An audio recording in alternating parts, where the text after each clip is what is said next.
It was, it was a little bit slower. It was a little bit messy. It was a little bit this. It was a little bit that. But it all just came down to that final 80 meters, and it was just a battle of wills. And it means a lot because it's my last NCAA race. I've won this event before, and winning a second time, just like with my teammates Joe Waskin and Luke Hauser, it means a lot. That makes Washington the most dominant 15-mile program in history, and anybody who says otherwise can go check the facts, because I'm telling you right now we are. That's 6 out of the last 7 that my squad has attempted, or 6 out of the last 8, sorry. And just means a lot. I've worked really hard to get here, and the people behind me in my corner that don't get to hold the trophy necessarily, like, this is for them. And it's just really cool to be here and do this for them. What were you thinking when you saw you had 80 meters of open track? I thought, don't let up. I was thinking back to what my coach had said earlier in the day. He said you're going to need like a 12.5 to close to win, and you're probably going to need to dive.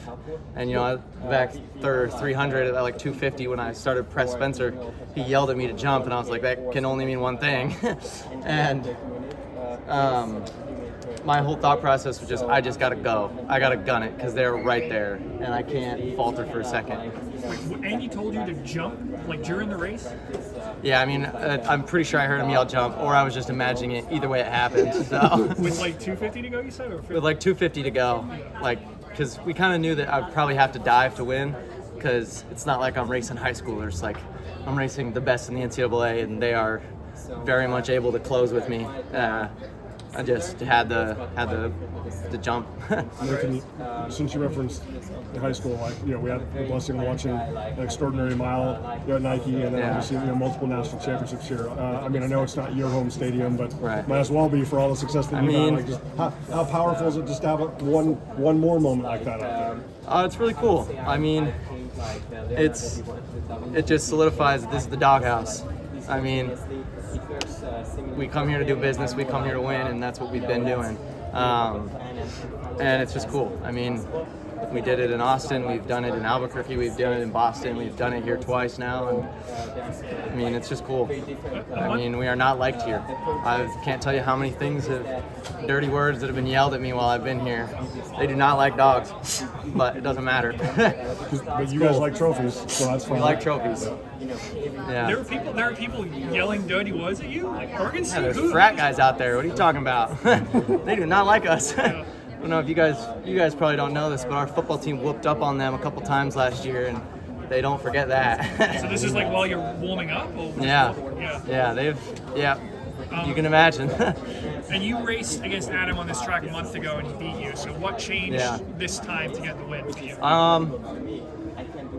What changed this time to that time is I just evolved as a racer. I mean, I kept praying for the opportunity to learn something from every race, and I kept praying for the hardest path, and I kept praying for things to not just fall in my lap. And then today I prayed for the opportunity, and to show that I've been working and show that that it wasn't for nothing. So the difference between me then and me now is that this is the culmination of all the lessons I've learned from Brian Clay to here, and even farther back from Brian Clay. I mean, this is all of it. Yeah. What's it been like for you not having, Luke and Joe with you going through the process of the NCAAs? It's been hard, because they definitely were my rocks. They're like my older brothers. And it sucks, they're my best friends. And to not have them with me kind of sucked, but I'm glad that I could show those two that everything that they told me throughout the years didn't just go in one ear and out the other. I was paying attention, I was listening, and just trying to be more like them, and it shows out on the track. We saw Joe in this same setting last year. He closed out his collegiate career with a 1,500-meter win here. I know winning it for the Huskies just in general was present in your mind. How much was going out the same way he did? It was on my mind, because I was thinking, there's no better way to do it. Joe and I have talked about it since, when he won, how electric it was, because it was the coolest thing I'd ever seen. And, I got a front row seat to it. I didn't do too well in the race, but I saw it firsthand, and it was awesome. I mean, because, you see Elliott cross the line, and I'm looking back, and I'm like, oh, I don't think that we got it. You see Joe throw his hand up, a bunch of cheers. crowd goes dead silent, and they just start booing him. Like all the Oregon fans just start like thunderous boos on this guy, and it just didn't even matter because he's just so elated. And like to do that as well as he did, I didn't get any boos, I don't think. And if I did, I was blocked out, almost crying. My mom was there. It makes me want to cry. I don't know if you guys feel the same way, but it was just cool. It was cool to do what he did because it was such a big moment, and I just can't wait to go back and celebrate with him. Have you made like professional plans? Like, do you want to stay in Seattle with I have, Andy? yes. I will be staying in Seattle with Andy, and I don't think I can release who I'm signing with, but I believe it will be in the next couple hours. I am officially out of eligibility, and they will be scooping me up.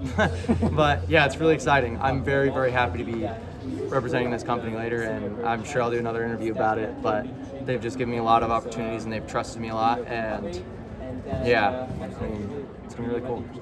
Congratulations. Congratulations. Thank you.